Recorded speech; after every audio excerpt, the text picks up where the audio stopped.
Hello, I'm Matt Tedesco in the philosophy program here. I'm Battin. The good news is that she is about to arrive. In fact, if it's any solace, she's had kind of a rough travel day. But as fate would have it, her plan for this talk was to show a short video clip of a talk she had given, a TED Talk, and then to use that as a springboard into her talk. And so what we're going to do, I'm going to give some introductory remarks right now, and then we'll watch the video. And she is, I've received a phone call. She's only about 5 minutes out, so she's going to stroll in like a rock star in a few minutes, and this is going to come off swimmingly.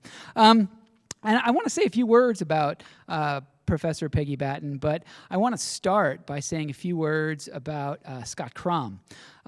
This is the 6th year that we've been able to invite a prominent philosopher to come to campus for several days to give a talk, to engage in a variety of class visits, to meet students and faculty. But this is the first year that particular series has been named after Scott Crom. And this was, I think, at the wise request of Roy Schneiderman, whose generous funding has made this event possible, and who was impacted so significantly by Scott Crom when he was a student here at Beloit College.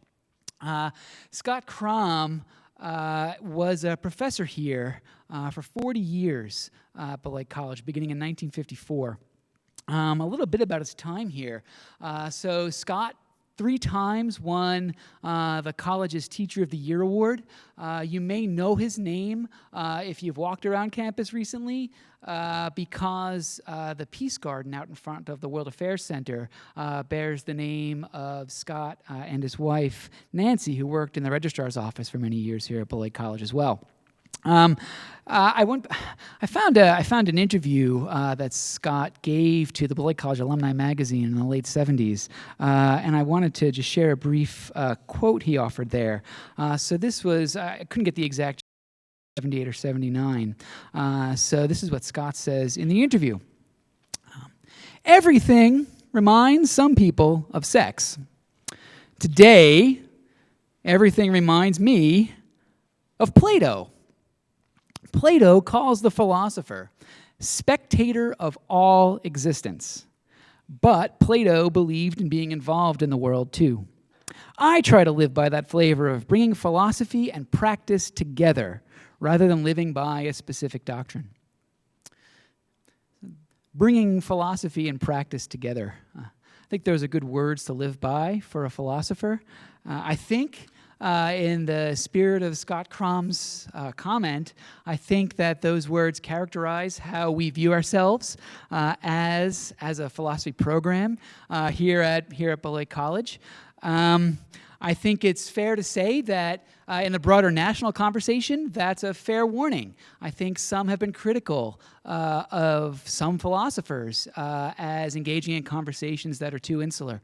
But I'm very happy to be able to say that the philosophers we've brought to campus through this speaker series, certainly this is not true of them, and certainly it's not true of our speaker tonight, Peggy Battin, who after quite a long travel day has just come in the door.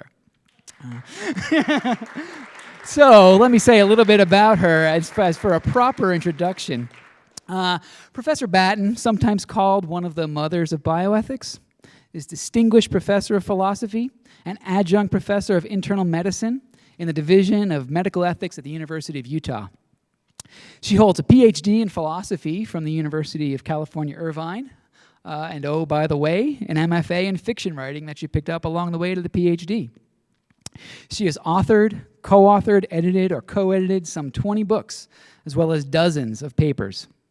Among her books are 2 collections of essays on end-of-life issues. The Least Worst Death, published in 1994, and Ending Life, published in 2005. Her other books range from a scholarly edition of John Donne's Bia Thanatos to Puzzles About Art, a volume of case puzzles and aesthetics, to Ethics in the Sanctuary, a study of ethical issues and organized religion.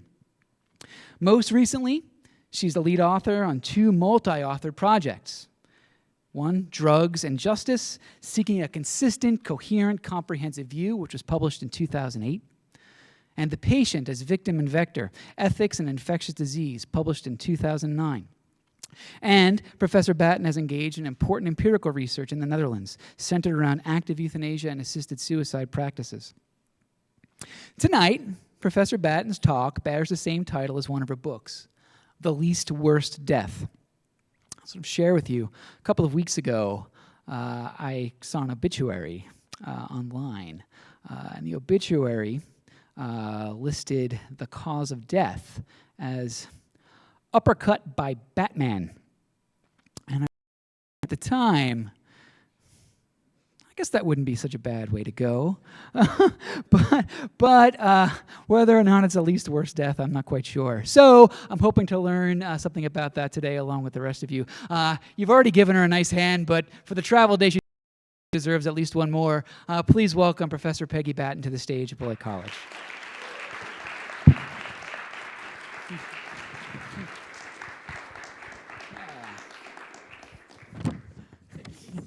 Yeah, thank you. I can't tell you how surprised and pleased I am to be here. So we've got a microphone, a wired mic. Do you? Yeah. So you ordinarily don't want to listen to excuses about why somebody is late, right? You all know that. We haven't shown the video yet, though. So. We haven't. Okay. So I'll more formally thank you, and then I'll tell you my excuse. So I get on this plane at 8:55 this morning in Salt Lake. Should be here by 1 o'clock. In fact, the driver is already at the airport waiting for me. Well, that plane goes out to the runway. The pilot comes on. He says, there's something wrong with the aeration system and something or other. We have to go back and get it fixed. So we taxi back. They fix it. We taxi out again. He says, it's not fixed. We're going back to the gate. I don't think we're going to be able to take this plane. So then the question is what to do. So across the hall is another plane departing for O'Hare. So I make it over there. There's this huge scramble of people. All right, trying to get on this much smaller plane. I get a seat. It's the last seat in the way back. Not even any window. All right, we take off. We get up to 10,000 feet. Beautiful scenes of the mountains, all right? And the pilot says, we are unable to retract the landing wheels. We have to go back to Salt Lake. But first we have to dump the gas. All right, we have to burn up some gas because we're too heavy to land. So we go around a little bit. Then we go back and land at Salt Lake.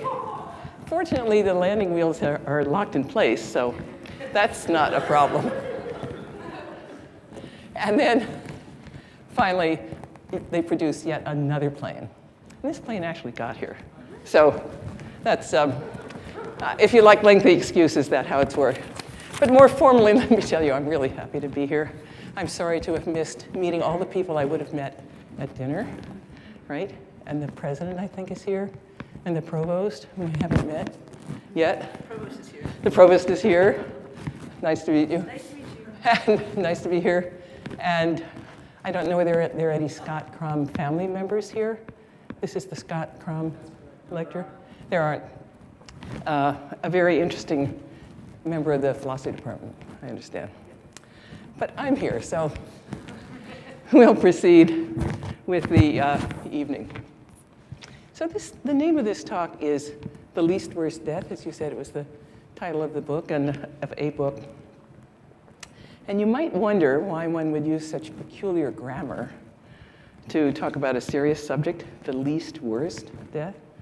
And that's because I think the notion that was circulating at the time about a glorious death, a beautiful death, the best death, the great death, that kind of stuff, that's mostly hogwash. Right? That in general, people aren't interested in dying. Sometimes dying looks better than the alternative. But this sort of glamorized notion of the beautiful death is a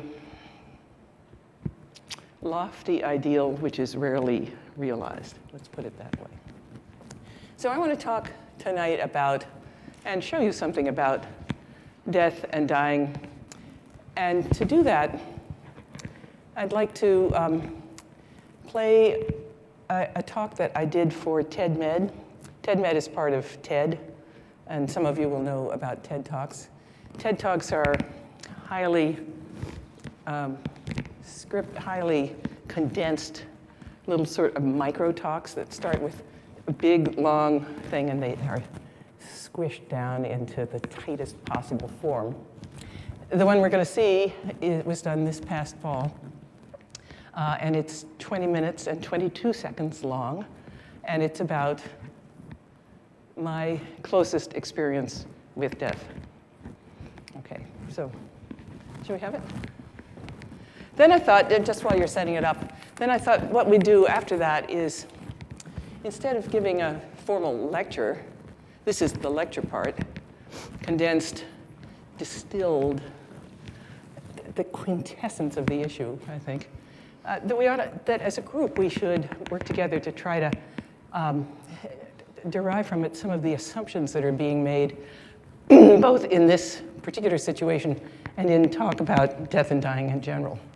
So I've got a set of questions to pose to you about this, and I hope that while you're watching it, you will generate questions to pose to me or to all of us. Thanks. Ready? Great.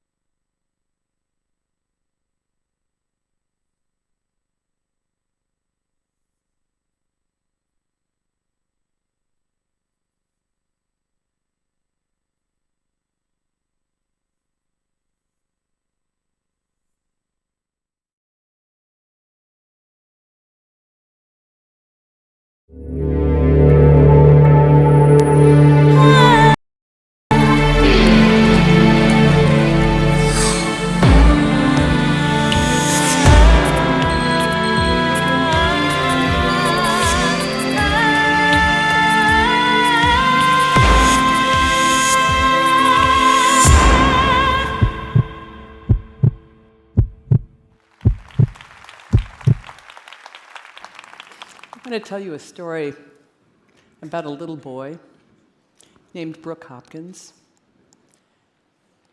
who grew up to be a college professor. And then he moved to Utah, where he fell in love. And so did I.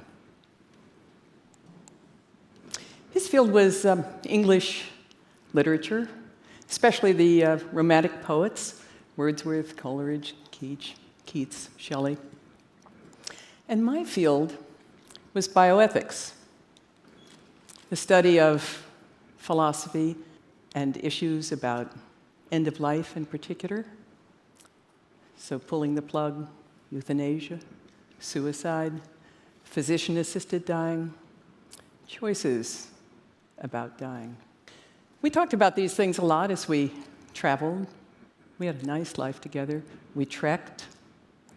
We relaxed in cafes all over the world. And as we did that, we talked about romantic poetry, about end-of-life issues, and of course about a great many other things, right? What we didn't know, though, as we talked, although we both knew that we would die someday, we didn't know what a contemporary death Brooke would die.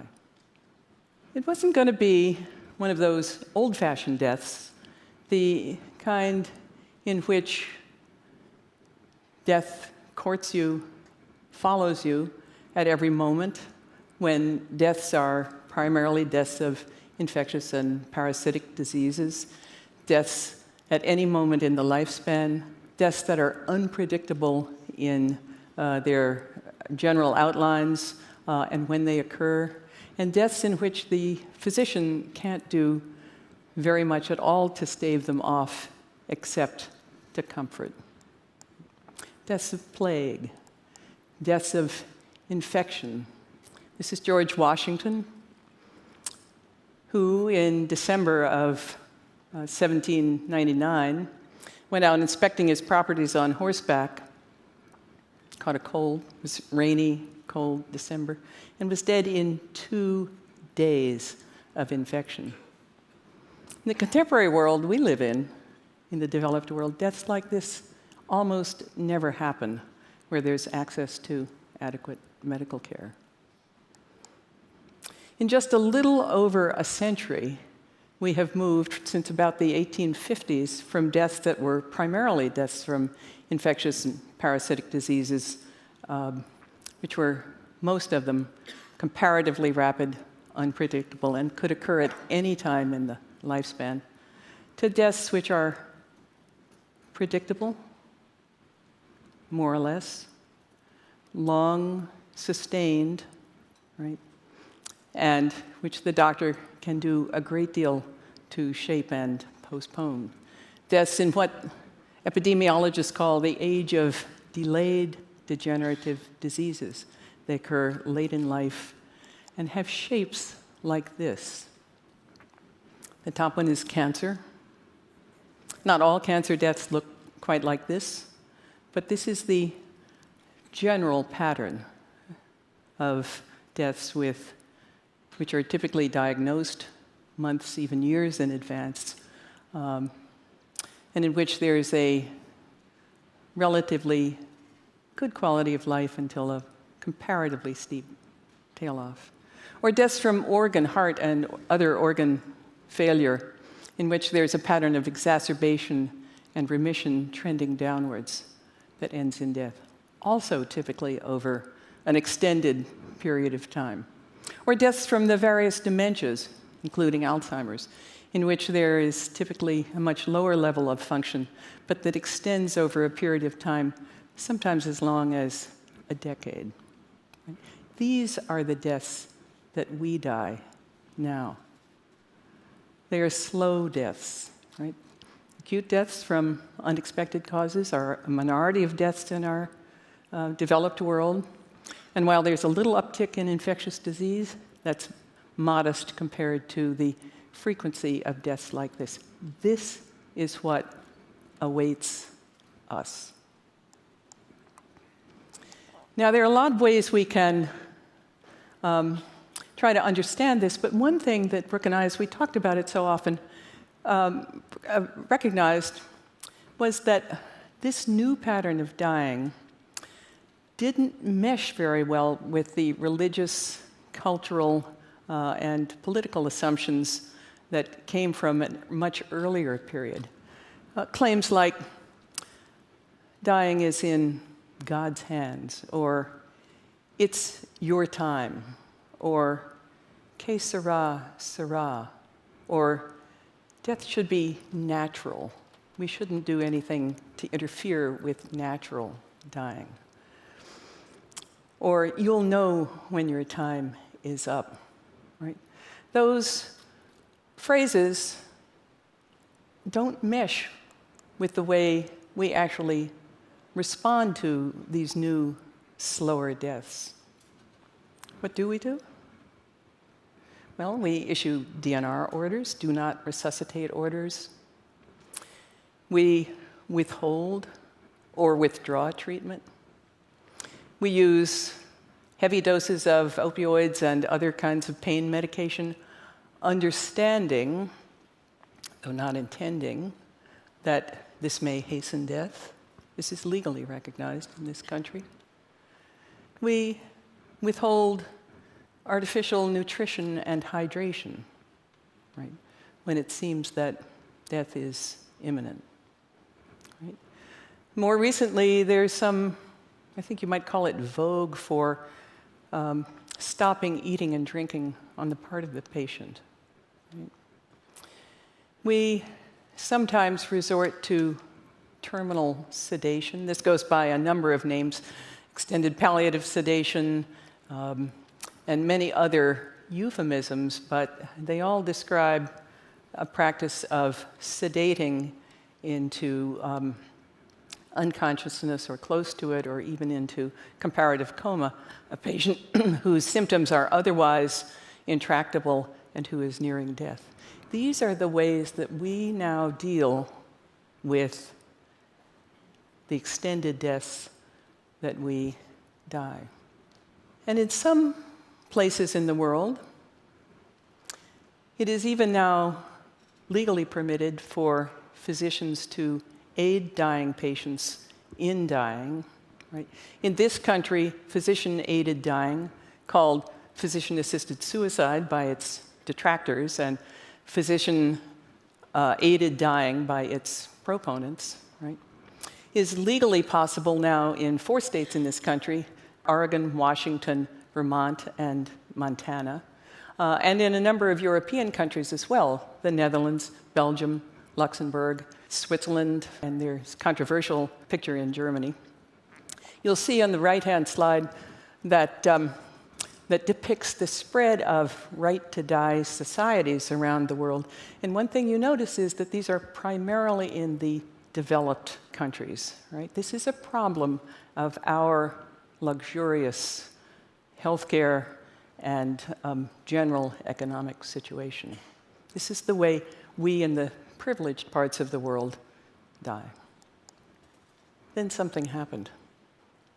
Brooke went for his usual bike ride one crisp, lovely November afternoon.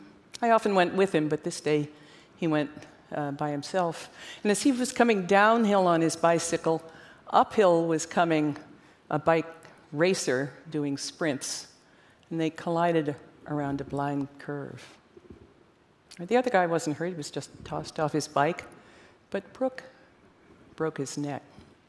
And just by chance, there was, jogging down the hill behind him, a fully trained flight nurse specializing in respiratory therapy who saved his life. Later, when we met her in the hospital, she said, "I've always wondered if I did the right thing, since after all, she knew that he would be paralyzed for life, and that he would almost certainly be on a ventilator for life. I always wondered if I did the right thing," she said. Well, he thanked her profusely from his hospital bed, even though those things were proving to be true. Right? And indeed, although he required support for every bodily function from the neck down, right, just the same, he prized his life. He was glad to be alive. We had fun sometimes. After we came home, friends came to play in our backyard. They played music. We laughed. Right? We were able to go trail riding in the quite beautiful Utah foothills. Right? And he was even able, he was a college professor, right? Able to continue teaching courses. He taught courses at home of works with enormous intellectual impact content: the Iliad, the Odyssey, the Aeneid, the Divine Comedy, Shakespeare, and of course, the Romantic poets that he'd always loved. Even more important, in a way, for both of us is that although we couldn't do any of the other activities we'd always done together, we learned to write together. Right? My hands, you can see, are on the keyboard there, and we talked together as we composed an account of what it was like to be in this situation, and to always keep in mind that this is only a tragedy if you make it that way. Our relationship and the intimacies in it moved from doing things together, and of course sex, to a much deeper, more profound intimacy, so close that it is, I think, impossible to describe. He flourished in spite of pain, limitation, utter dependency. He flourished. And so did everyone around him who was close to him. But then things became more difficult. He had repeated infections. He had repeated pneumonias. He had pleural effusions. He had many other medical complications. And he knew that it was time to die. To die? To die? He had loved life. He was so glad he'd been rescued, in spite of the unimaginable limitations under which he lived. But he knew that things were downhill. He was powerless to stop them. So were all the rest of us. And so he formed, over quite a long period of time, the conviction that it was time to die. He knew what he wanted, right? He wanted to be able to die when he was ready. He wanted to be able to die with the help of a physician. He wanted to be able to die without pain, without air hunger. He wanted to be able to die with his friends and his family around him. He wanted to die in peace. He knew exactly what he didn't want. He didn't want to die in a hospital, in that sterile, sometimes impersonal, and always protocol-governed environment. He absolutely did not want that. He knew what you needed was a physician who would listen to you, who would understand you, who would be your ally, your helpmeet, your friend in how to die. He knew he was lucky. And he knew he was lucky because by this time he had 5 medical technologies that contributed to keeping him alive. He had a cardiac pacer. He had a diaphragm pacer. He had a feeding tube in the stomach. He had supplemental oxygen that was necessary much of the time. He had a ventilator. And he knew that he could have any one or all of these discontinued, even though he had accepted them initially. He knew the very fine line, because we had talked about this so often in all those years we'd spent traveling, trekking, sitting in cafes. He knew the very fine line between allowing to die and causing to die that's at the center of the right to die debates. He knew that his choice, as it became increasingly clearly and firmly his considered choice, he knew it would be difficult for his family, his friends, for me. I was the main foot dragger. This was unbelievably difficult to see someone you love so much form, reflect on, consider, make, and formally request this step. But on the other hand, when it's someone you love so much, you have to respect what they want. And we all knew that his choice would be easier for him than any of the alternative deaths he might die in the situation he was in. And he knew and kept reminding us, and we had to acknowledge that he had both the legal and moral right to make this choice, even though we lived in a state where assisted dying, in a country in most of which assisted dying was not legal. He was asking for a death that one would think of as contemporary. A death not like those old medieval deaths where you're annihilated by some disease without much warning. Also not like our current deaths with long downhill slopes in which one is essentially obliged to continue down much of that downhill slope. He wanted to be able to die, given the extraordinarily difficult nature of his situation, to die on his own terms, which he did. This is the expression on his face, snapped at the very moment the hospice physician said, "I will help you discontinue the ventilator." And so he did. And I lay in bed beside him, and I listened as they began to dial down the ventilator, administering drugs to control air hunger, pain, anxiety. As they dialed it down from 18 breaths a minute to 16,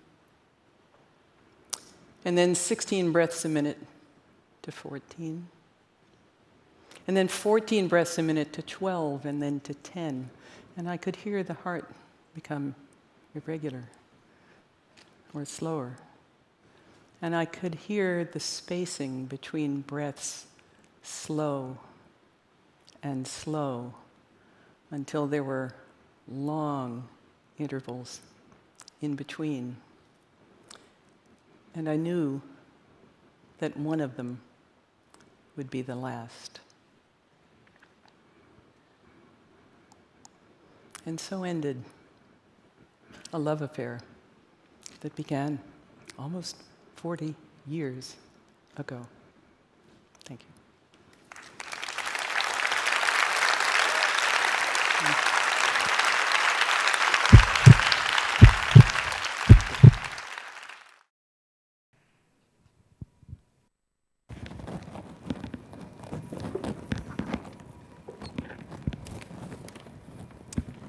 Thanks for watching that.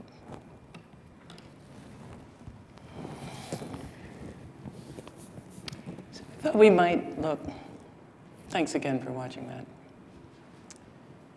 I thought we might look at some of the assumptions that this account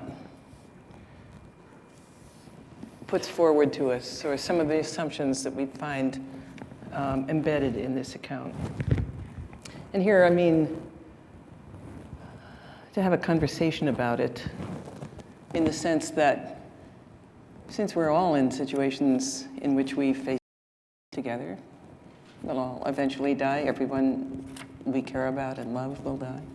Everyone dies. This is not news, but how it happens is becoming, as it were, news, the subject of a national and indeed international conversation.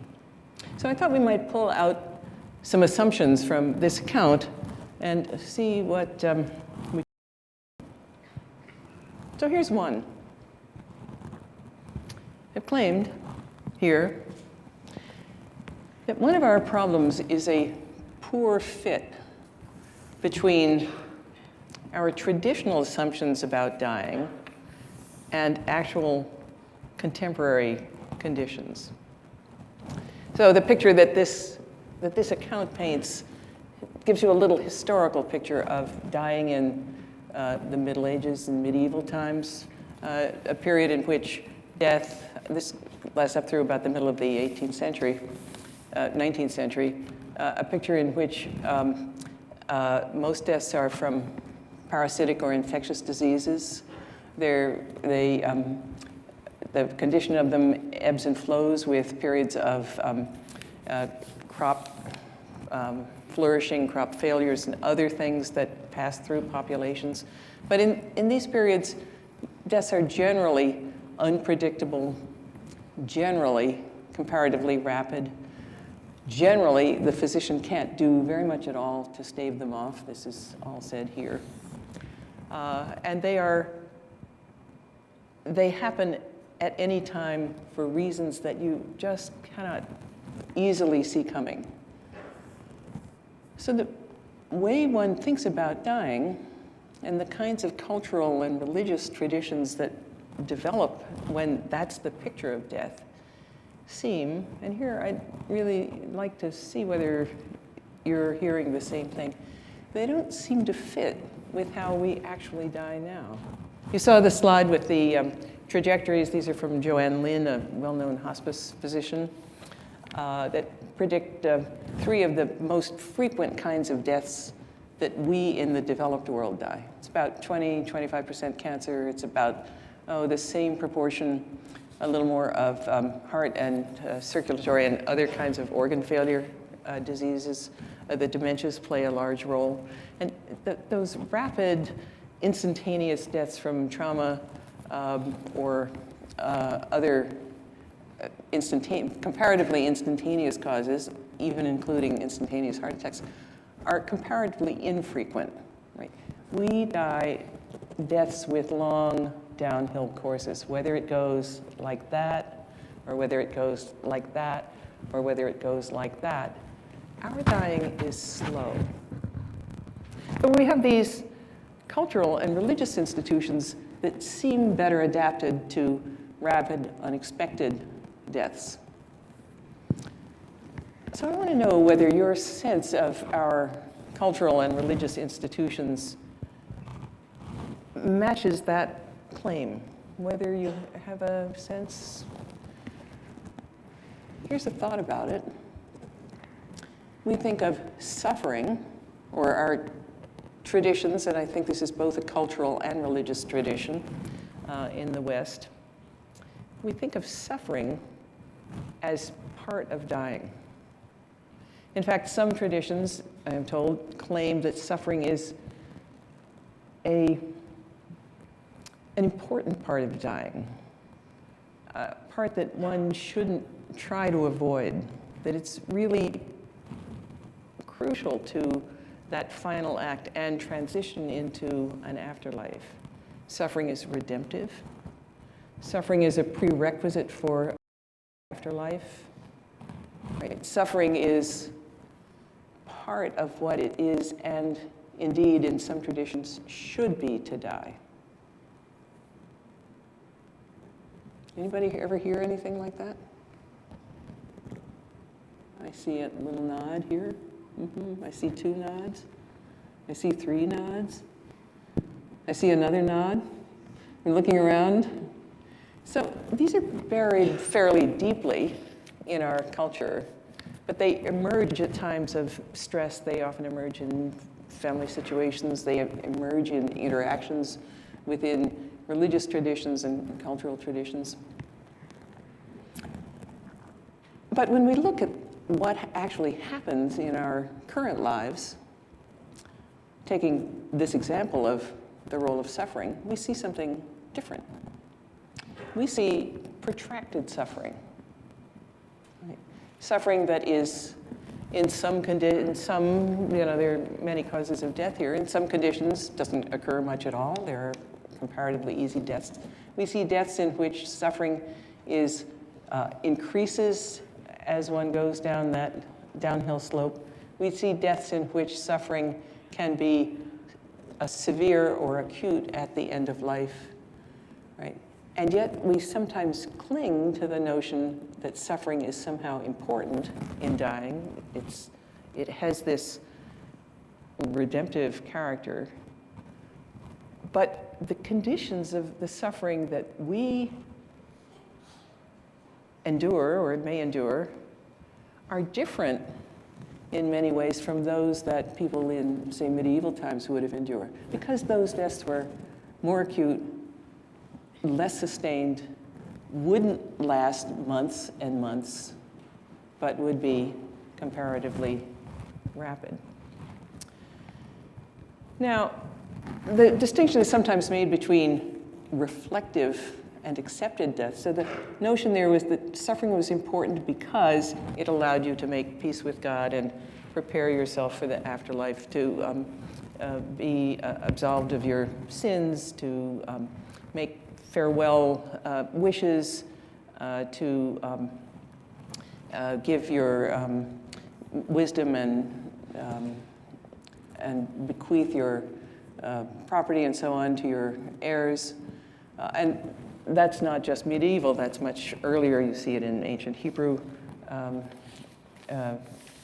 accounts as well.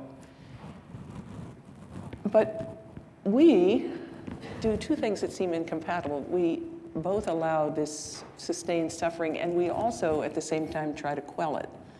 So we engage in the relief of suffering with typically medications that obtund or have the risk of obtunding consciousness, of reducing mental acuity, mental capacity, the capacity to be reflective and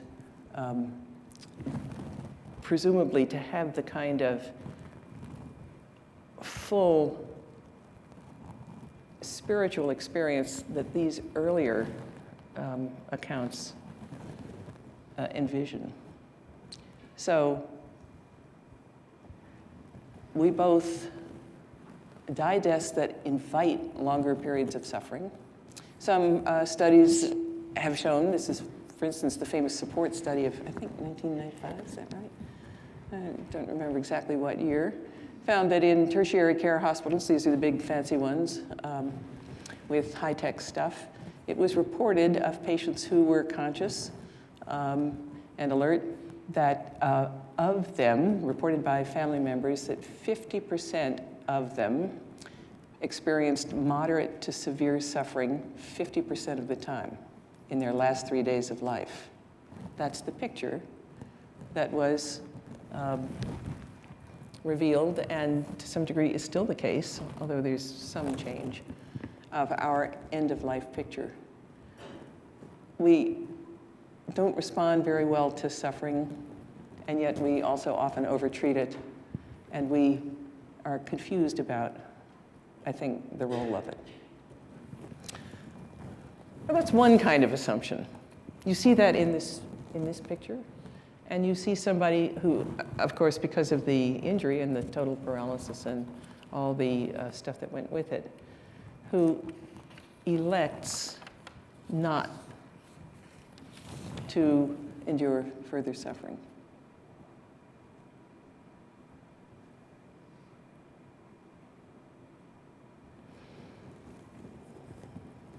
I'm waiting for questions from you, by the way. Here's another assumption that you'll also see at work here. Now, Brooke had, as you heard, 5 medical technologies that were keeping him alive: the cardiac pacer, the diaphragm pacer, the external oxygen, the feeding tube, peg tube, and ventilator. And all 5 of those contributed to his survival. He hadn't had them all the time, but by the end he had all 5. So, and he knew, as I said, because we had talked about it so long and we had, in the field that I work in, he knew that he had the legal, and we interpreted it to include the moral right to have those discontinued, any one of them or all of them. That counts as letting die. What used to be called passive euthanasia, right? That term isn't used anymore.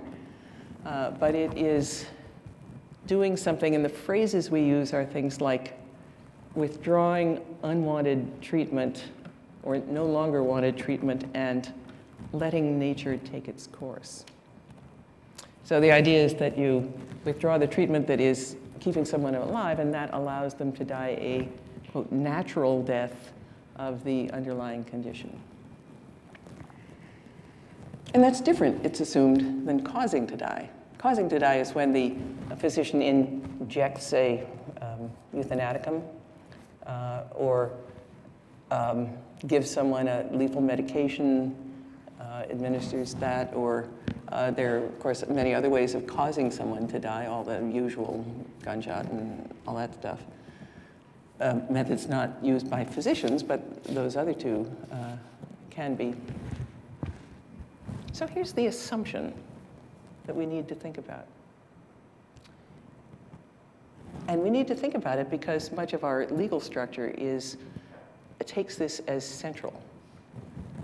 Why is the distinction between letting die and causing to die so important?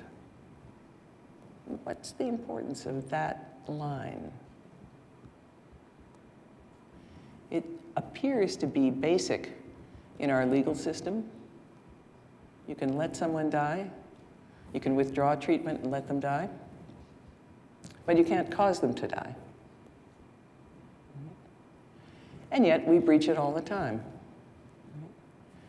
So, for example, among the ways we approach end-of-life situations is the overuse, well, I won't say overuse, that seems to be loaded, the extensive use of opioids to control suffering and pain.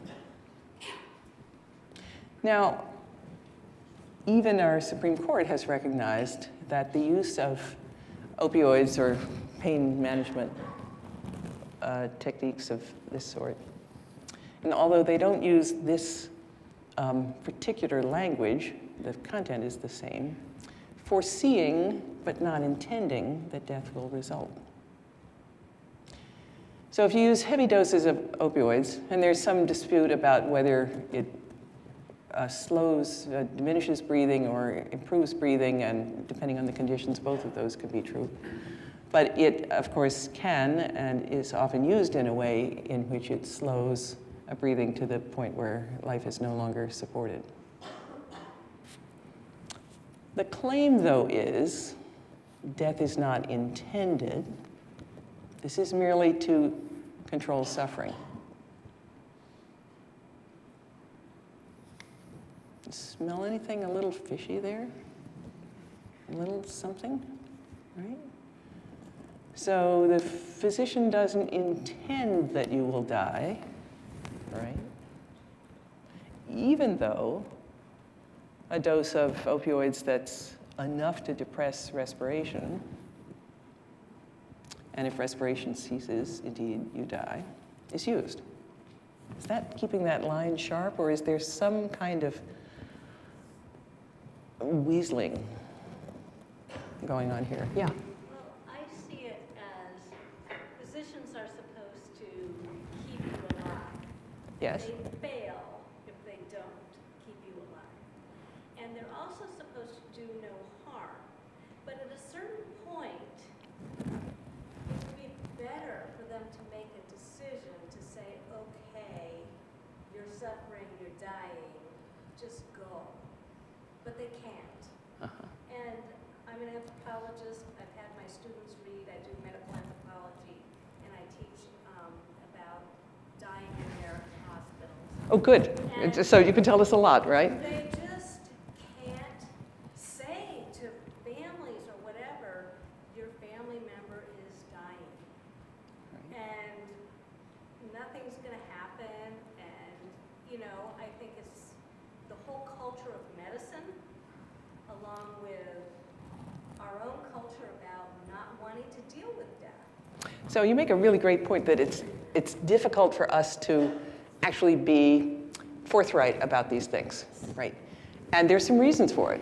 So the physician can't say, well, let's see, you're in pretty bad shape. We have some options here. We can keep on fighting as long as we want, right?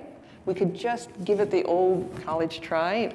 I don't think we're likely to get very far, but we can try, right? Or we can try to make this, your forthcoming death, easier, and let's talk about your forthcoming death. Would you like me to do something that would facilitate it? Would you like me to ease it, but only by withdrawing? The physician can't have that conversation, at least not above board, because he or she cannot intend death. That's the fiction that comes with this, what's known as the principle of double effect. I want to jump in. As we have this conversation, and I'm glad it's already starting, we've got a microphone that we've got a volunteer to bring around so that everyone can hear the questions. That's great. And I take it so that it's recorded as well, right? Good, okay. Okay, so great point. So, another of the questions I was going to ask is, Why wouldn't you?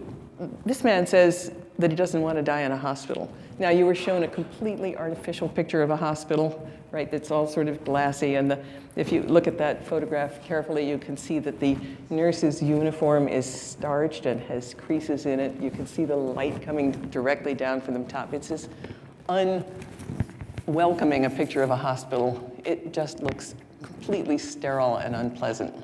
Now, not all hospitals are like that. Hospitals can be, the staff can be wonderful, but why wouldn't you want to die in a hospital? After all, they might be able to save or extend your life. Now, we might not want to dwell on that right at the moment, but it's one of the questions, and I ask it because the vast majority of Americans, when polled, say they want to die at home. The majority of Americans, however, die in institutions, hospitals, extended care homes, nursing facilities.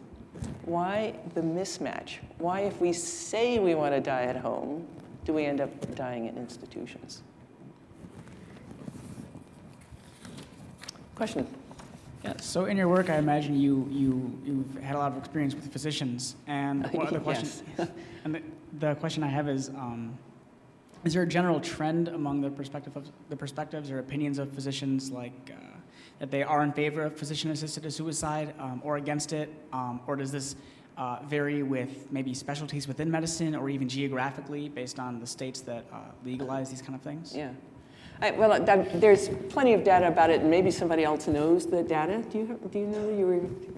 So, as far as I am aware, that's in rapid flux, right? It had been that most physicians were opposed, right? Although some medical state medical associations, I believe Oregon, remain neutral about this issue. But in the wake of the Brittany Maynard case, this is coming before many, many state legislatures and political action groups. And physicians are being asked to take positions. This is happening in Utah as well. Utah, right? And the question is, shall the medical association, the psychiatric association, and so forth, take a stand for or against or remain neutral? As far as I can see, remaining neutral is the sort of favored position. That's for physician organizations. But physician organizations, of course, don't represent all physicians. There are many, many physicians who are not members and whose voices don't get reflected in that way. When you poll physicians, my understanding is that the most recent data suggests that physicians who favor these laws are beginning to edge towards majority. I don't know about regional variations in that data, and I don't know how it was taken, so it's hard to say. But I think one senses a real cultural shift, because the way we now die puts doctors in terrible positions, right? They are constrained by rules of practice and hospital protocols and practice protocols and what are perceived as legal threats. And yet they see their patients suffering and asking them for help. Every survey of physicians in this country that I'm aware of has shown that physicians get asked for help, both assisted suicide, as it might be called, and for euthanasia. And a modest fraction of them actually provide that to patients. But to be in that position of being asked when you feel both legal threat and the threat of possible professional censure is really hard for physicians. So the answer is, to your question is, I think things are changing. There was somebody way over there. And while the mic is traveling, let me introduce another question to you. What difference does the language we use make? Well, why don't you ask your question, then I'll go back to this one. This is kind of an open-ended question, but I guess just my understanding of the issue is really that the conflict of when does doing no harm conflict with keeping a patient alive? At what point do you reach that keeping the patient alive could be considered doing them harm? Well, that is an open-ended question, and I think it's impossible to answer because patients are so different, right? So what might count as harm to one patient? Well, I'm experiencing pain. I'm through with life. I've come to the end. I would like to be allowed to die peacefully. So keeping this patient alive, not in accord with their will, would count as doing them harm. Keeping another patient alive who wants to keep going, or who's, we often say a fighter, right? That doesn't sound so much like doing harm. We forget that we sometimes assume that to do no harm suggests that we have a good objective account of harm. This and this and this are harms, that and that are benefits, right? Don't do these, do those. But of course, they are person relative, right?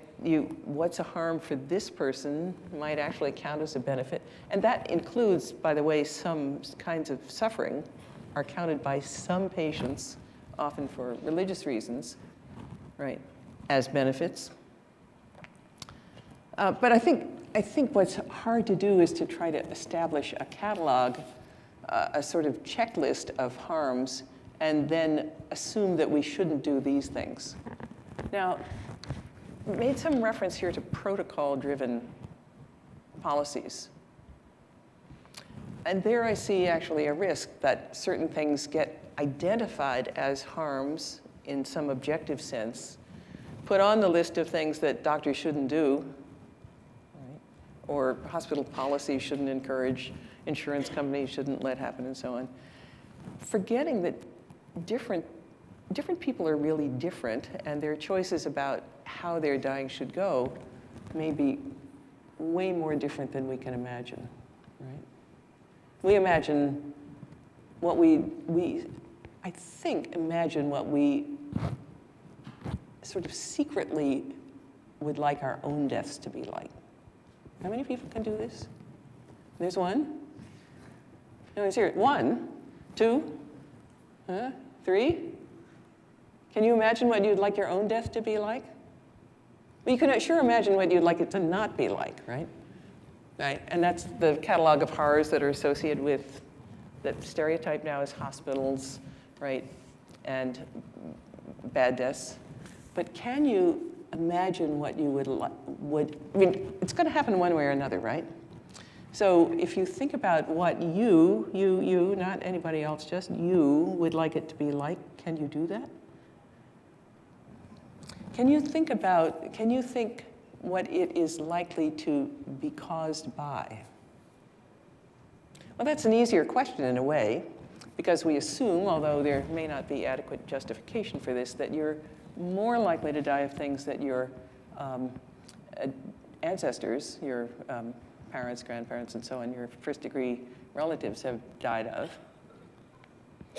right? So if it's a cancer-heavy family, that might look like what's coming to you. If it's a cardiac disease family, that might be your particular. You've got like at least 50 chance of one or the other of those, right?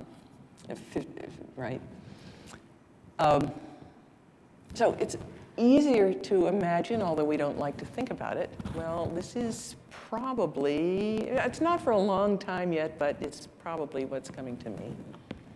Than to imagine how you would actively like your death to go if you had some say in how it were to go. And that's partly the issue that is coming to the fore now. How much say ought the person concerned, that's you, have in the way your own death goes? So I was talking a moment ago about traditional assumptions about dying and the lack of fit with contemporary conditions. That it's tempting to say that earlier paradigms of dying involved the person as passive affectee, passive recipient, passive experiencer of dying. Your role, I don't want to sort of belittle the central Western religious tradition. So try to not hear this as a caricature, even though it'll sound that way. Your role was to accept the death that was meted out for you by God in His wisdom. Right. That death was, as it were, designed by God, or in some traditions inflicted by God, in some other traditions given to you by God. And your job was to accept it, meet it gracefully, meet it reverently, meet it with religious humility, and thus be rewarded in an afterlife to come. That picture is passive. That's the caricature part. There are entire scenarios of holy dying and how to approach dying, but they're essentially accepting what's given to you. We are much less likely to think that way about dying. We are much more likely to think, I think, leaving the religious claims outside, to question whether this is something that you, the person, may have some active role in designing your death, thinking about your death, being the architect, not just of your midlife, the period in which we celebrate self-determination, freedom, responsibility, all those things, so that the picture of your life doesn't go like this, and as it starts to go downhill for that slow dying, you lose that capacity of self-determination, of being the architect of your own life, that you lose that at the end. That's the picture that we have now. The picture I think that we're beginning to see is pressure in favor of retaining respect for, you can call it choice, you can call it self-determination, you can call it agency, you can call it whatever term you like to describe a more active role in one's own dying. And I think that's really a central issue in our current thinking. Do we have to worry about the time? Will you tell me? We're fine. Great. Let's see. Yeah. So I have a question about kind of that first assumption we were kind of operating under, and something you kind of mentioned in the video, that we have this moral right to choose when we want to die, and that we have this moral right to choose when we want to end our suffering. Mm-hmm. But what I'm wondering is, to what extent can we take that, and then do we have a moral right to prevent our suffering? So if we're at that tip and we're at the top of that slope and we can foresee that the end of the life is coming, but we haven't really endured the suffering of that, do we reserve the right to prevent that suffering, to prevent our life at that point? So do we have the right to end our lives preemptively, you might say? Right. Yeah. So we see what's coming, that's bad, that you don't want that, and you don't want to go down that slide at the end. Well, there's a lot of discussion about that, especially there's a very famous tape made in the Netherlands some years ago. This was while AIDS was still a more or less immediate or a more or less certain death sentence. A well-known film of two men with AIDS talking with their respective physicians in a country where euthanasia is legal. And one of them says, I don't want to go down that slope. I would like to have euthanasia now. The other one says, I really love life, and I see what's coming. I'm willing to go as far as I can. I'd like euthanasia, but later. And the trick for us as a society, or it would be for a society that recognizes any assistance in death at all, is to recognize those differences, right? That those are really deeply personal differences. And your question is, should we recognize the one that's up here and not just the one that's down there? So The well-known physician Timothy Quill, for instance, who is the one who really opened this issue for public discussion by publishing an account of his providing a lethal medication for his patient, I think Diane was her name, in the New England Journal of Medicine some years ago. And that burst open this whole discussion. His view is that physician aid in dying, which he did on that occasion by providing a medication to this patient, which he later did take, that should be a last resort. That's the way he speaks of it. And that's after all kinds of palliative care, of pain management, of palliative care have been tried. I think I disagree with him. Even though we work together, we're working together right now on a little piece about how the physician should respond to patient requests for aid in dying.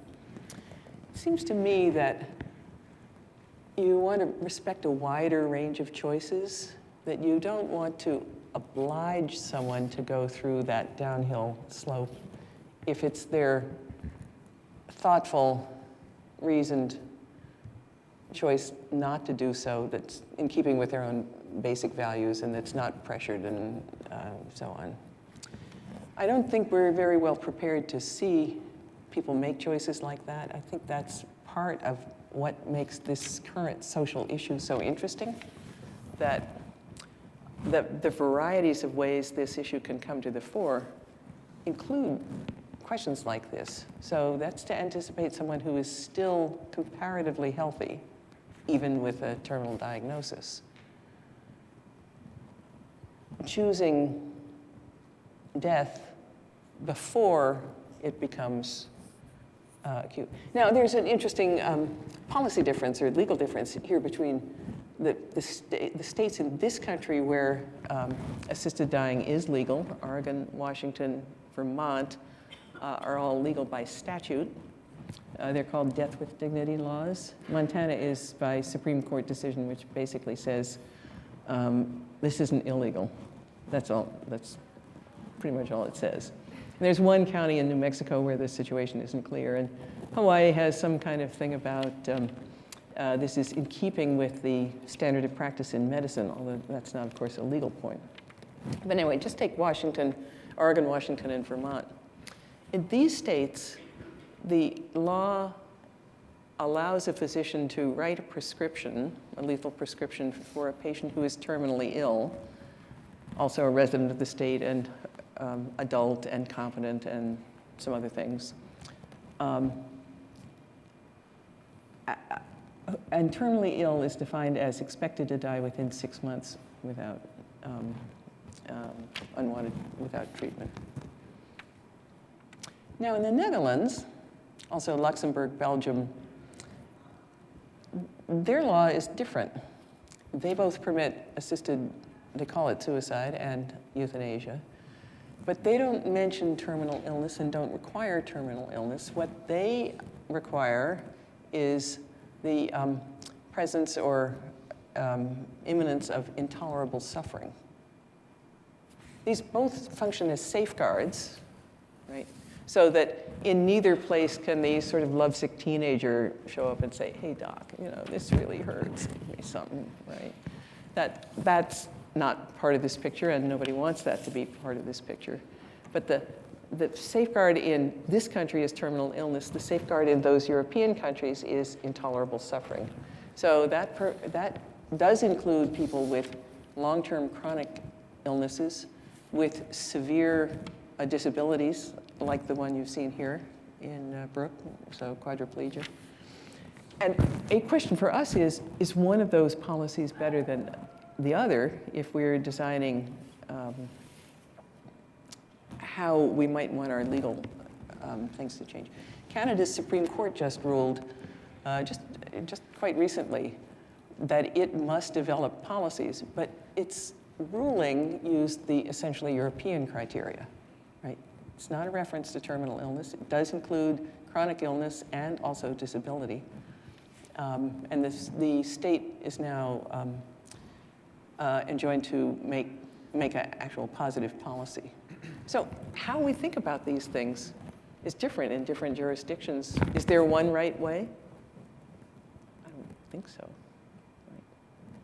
Do we have time for more? Good. There's one right back there. Oh, I'm sorry. Did somebody else have the microphone?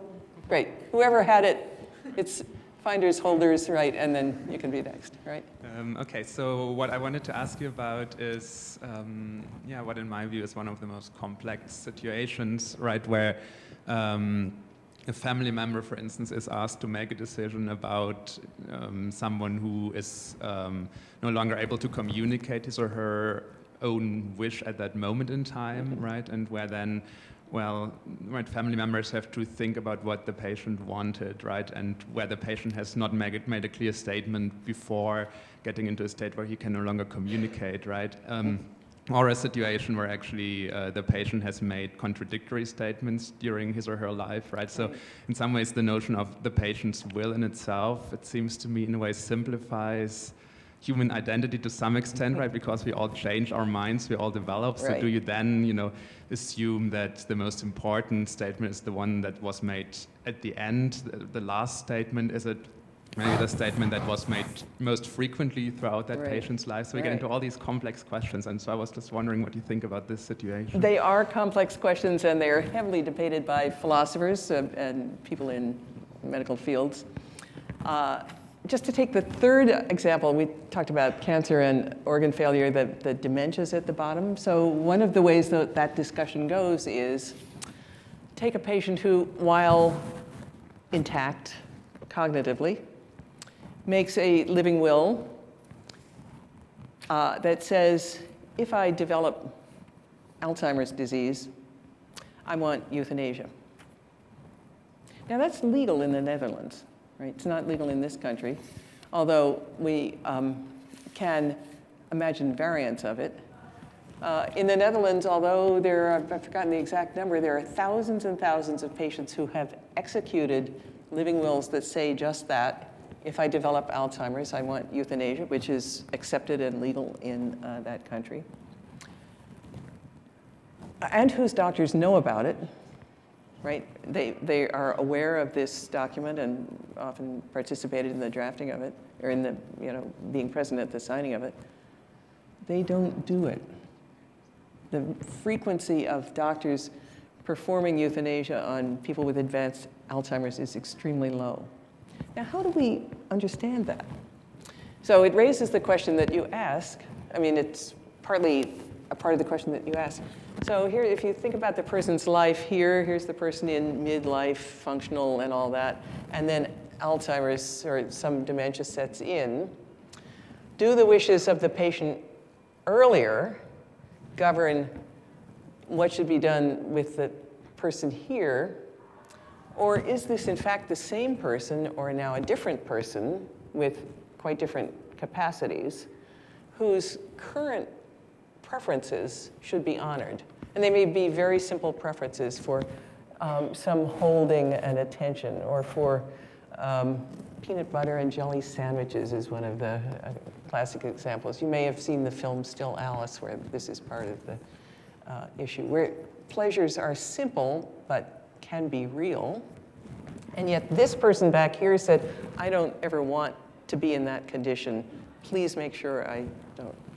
Well, we don't have a good answer to that. There are volumes and volumes of philosophic disputation on this issue. And so it's not possible to give you a consensus answer. There will be dispute always. The question is, what should we do about policy? And some of you are students, I think, who will be in various classes. I'm bringing with me for the classes that I'll be attending here a set of thought experiments, and one of them involves an attempt to answer this kind of question. It's about what to do in Alzheimer's. So I'll save that as a treat for whatever class, unless you pry it out of me now. Let's take one more question. One more? Well, let me see if I have one more. One more. Well, or I'll just tell you some things I'd like to talk about, and then we can have another questions. So what difference does the language we use make? So I use terms like suicide, euthanasia, right? those terms have different resonances in different places. So take, for example, the term euthanasia.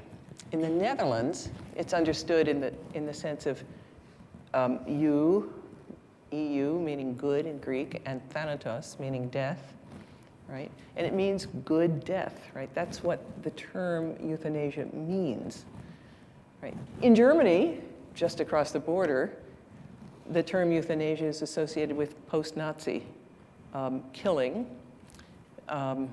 which it has in no way the interests of the person or their wishes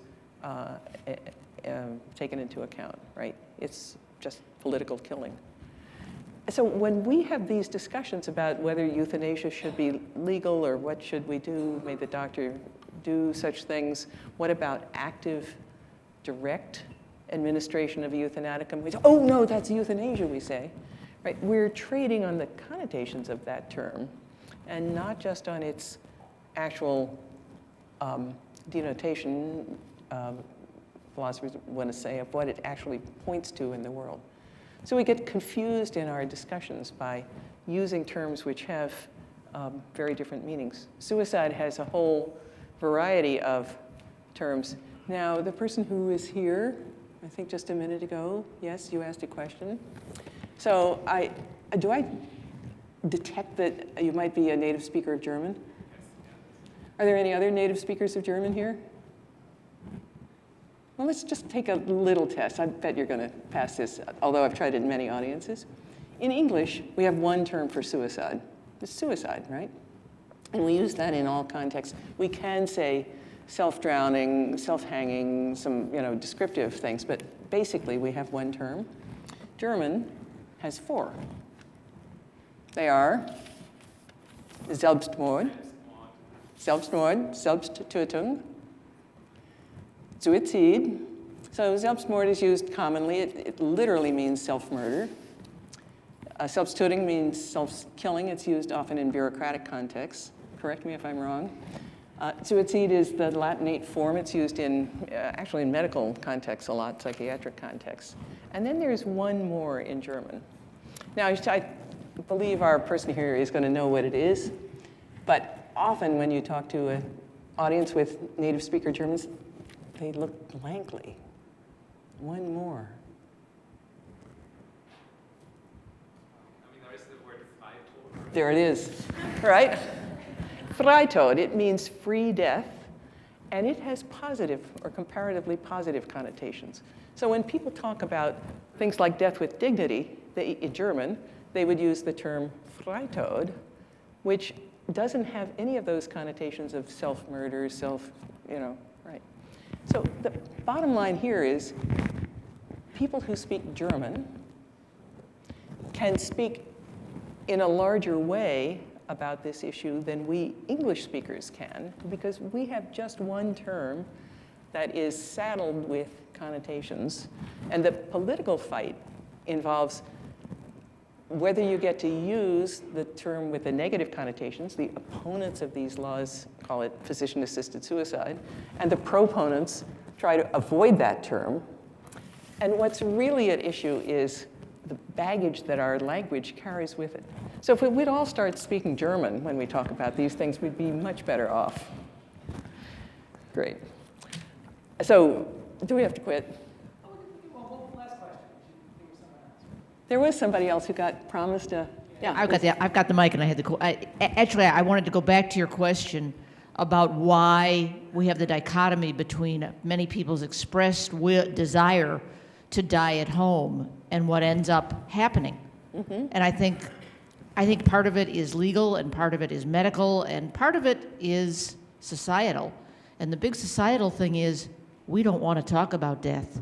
So what happens very often is that someone of my age, as a 40-plus year alum of Beloit, ends up in a situation where a child says, oh no, I can't bear to have you die. I'm putting you in the hospital so they'll make you well, right, even when there is no hope for me to get well. Yeah. And it is incumbent both on my generation and my kids' generation and the generation of students we have here now to start talking about these things. Because if we can't talk about them, we can't deal with them, and we cannot have the kind of deaths that we want. Right. There's also the medical issues that,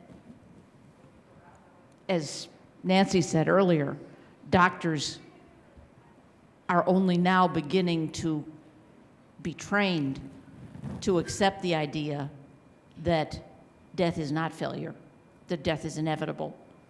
And if you have doctors who will not let go of their patients, it becomes a much more difficult death.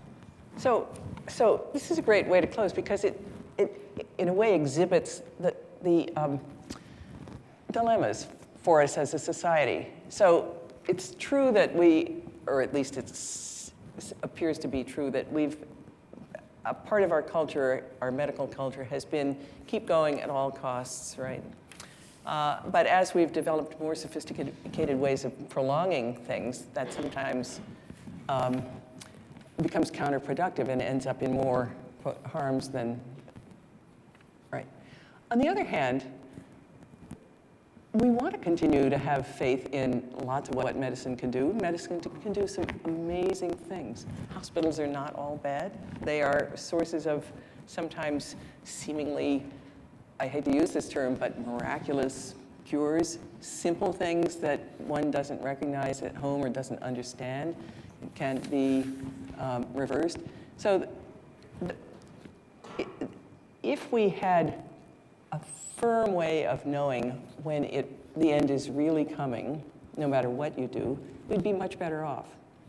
But of course, we can't often have that. Some prognostication in cancer, for instance, and these other diseases is pretty skillful, but they're still predicting average outcomes. It's hard to say for this person, this is what's likely to happen. Doctors are wary about giving amounts of time for that very reason. And so we're in a sort of difficult situation of trying to guess trying to anticipate when the end is really coming, when we don't have any completely firm way of knowing that. So if we knew for sure that the end was really coming and this is the downhill slope, then it's easy to say, I don't want to go to the hospital, I don't want to no feeding tube, no ventilator, no whatever, right? No antibiotics, right? And you can refuse all those things. Or if you live in a state, or even if you don't, I'd like active medication, lethal medication. That would be easy if we knew for sure. But our capacity for hope, for magical thinking, for that sense that there might be a turnaround just around the corner, even though it looks as though it's going downhill, might be the case. That's always with us too. I think you're right that we need to be able to talk more about it. One thing that we don't ever get is, or rarely, is realistic information, not sort of sugar-coated, let's keep hope alive, but realistic information about what the condition you have, right? I just see a giggle over there, right? This is a little pie in the sky if that's what the giggle is about, right? Realistic information about what the end stages of whatever condition it is you have are like. So supposing you're diagnosed with, I don't know, pancreatic cancer or liver failure, right? Those conditions have distinctive end stages. Now again, they're averages, right? But it's hard for you to know what they are unless you have an unusually candid physician. And generally, things work against that. If we told you the truth, right, about what's likely to happen, that would, kill hope. So there's a balance between what we want to know and be able to act on in an informed way, and what, in a way, we also want to know is a more, something with a rosier, more hopeful prognosis. So if we talk about it more, does that help? I don't know. At least we are, as a society, beginning, I think, to talk about it. I sense a genuine cultural revolution coming now. Maybe that's because my ear's always to the ground about these issues, but that's what I see happening, and that this is it's easy to think of, it's tempting to think of it as the next social revolutionary issue, changing how we think and how we go about dying. So there we are. Thank you.